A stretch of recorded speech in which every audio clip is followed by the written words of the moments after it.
Hi everyone, Molton here, welcome back to the channel. So today I want to talk about a tournament I played a couple of weeks ago in Thailand, which was the Bangkok Open.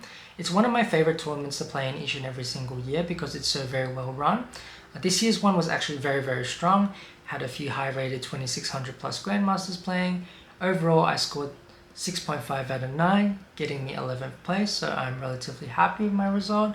I'll post the image to the final standing somewhere on the screen, and also I'll link in the description below if you want to see that. Also, one of the good things about playing these tournaments is that I get to bump into a lot of players I hadn't seen in a while, and in this video I'm going to do something different. Instead of me going through my games, I'm going to introduce you to two other Australian players. One is Doctor and Chess Grandmaster Zong-Yuan Zhao, and another player is Grandmaster Bobby Cheng, who ended up the tournament in second place and was very unlucky not to win the tournament in the final round. So they're going to be going over a couple of highlights from their own games, so I hope you guys enjoyed those.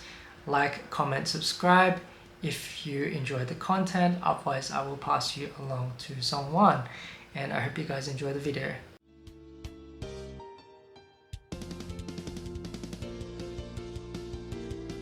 Hello guys, so my name is Zong-Yuan Zhao. I'm one of the Grandmasters from Australia. Thank you for inviting me to be with you today to show some of the highlights from the Bangkok Chess Club Open that we both just played in. This is actually my round 5 game against one of the strong Vietnamese female players, Buck. Forgive me if I can't pronounce your name so well. So this position essentially comes from a highlight in the game. This is already moved 50 out of the game. It's been a very exciting game. As you can see from the position on the board, both sides have two connected pass pawns chasing down the board. I'm black in this position.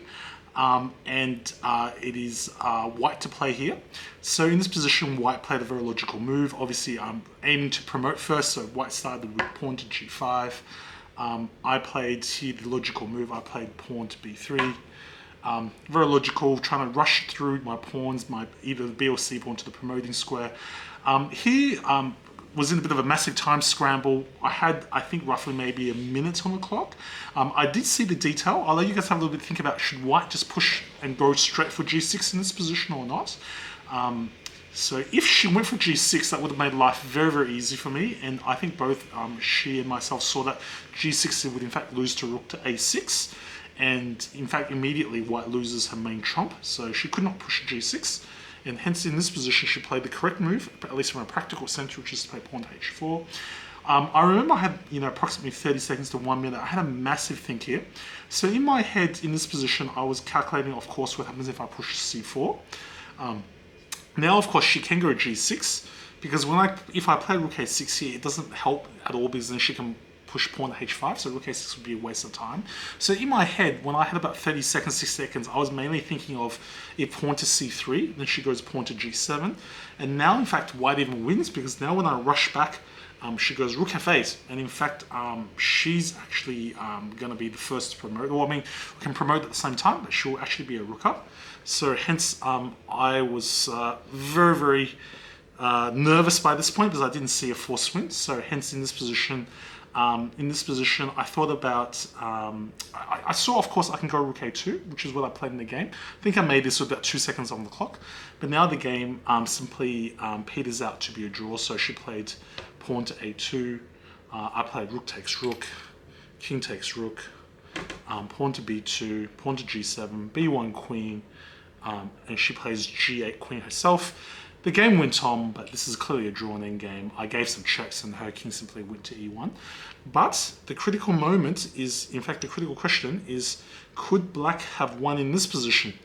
So for you guys to have a little bit of a calculation, I had about a minute to make a decision here. I suggest you guys maybe give yourself, say, 2 to 3 minutes. Have a good old calculation of this position. So that you have a little think, tick-tock. So in fact, the correct move would have been indeed pawn to c4. And after g6, it's very important to see if you can find the next move. So the next move is very important to go rook a6. There's actually more than one win, but rook a6 was the nicest win, because now it looks stupid, because as I told you previously, it looks like h5 just helps for white. But in fact, after pawn h5, there's this magic move, rook to a5. And here it turns out white is actually completely stuck. The main point is that now if you go pawn to g7, there's rook to g5 check, and I take the pawn, and my 2 pawns will just promote. If h6 is very much the same, like if she tries to make, you know, some other moves, I mean, she's got really no great moves. Let's say, for example, she goes maybe say rook f3. I would tell rook takes pawn. Let's say she goes. Actually, no, I don't do that. I think here I go b2. I just realized. I think this is good because now if here I can, if g7, I go rook g5 and rook g7, I just promote. She's got, I think, probably no great moves here that I can see. I think this actually wins. The computer also points out that even if you don't see this idea, it is still good because I could also have played, for example, in this position, immediately rook here, with the point after g7, not to play c3, but to play rook g8 first, tying the pawn down, and this actually also wins as well. And of course, if she had played h5, then I'm winning just by one tempo, pawn to c3. Once again, if g7, I start with here first, h6, and I go. I think either move hopefully should win, but I think c2, yeah, I make it there just in time. And yeah, a very thrilling game. Hope you guys enjoyed this little highlight, and see you in the next clip.